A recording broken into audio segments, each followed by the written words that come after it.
Hi guys, saya Gary daripada Jusian Motor. So hari ni kita nak review sebuah Minari TNT 600S 2016.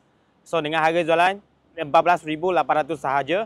Minimum deposit 100 bulanan, 300 lebih 5 tahun, 200 lebih 7 tahun. So harga mampu milik.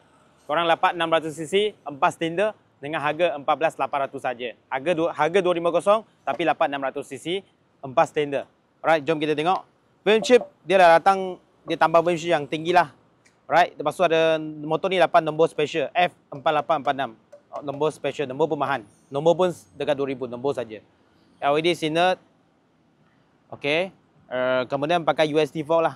Kiri kanan tu pakai USD fork. Minari punya caliper, steer barrier hose.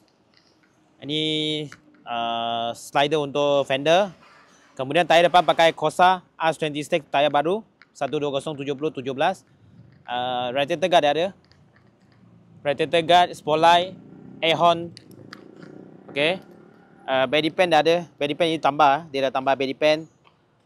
Monoshock cover dah tambah monoshock cover. Exhaust slip on, dia keluar ke tepi acropovic. Tayar belakang ada around 40%. Bridgestone Battleac 180/55 17 cm. Kemudian belakang dia ada buat fender yang kecil. Nombor untuk letak nombor frag. Sinar kecil. Okey, tempat dah ada. Alright. So kita check dia punya sounds.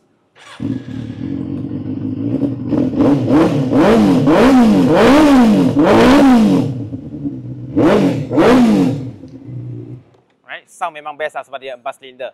So yang minat boleh PM kita hanya 14,800 tahun 2016 Minari TNT 600S. See you guys.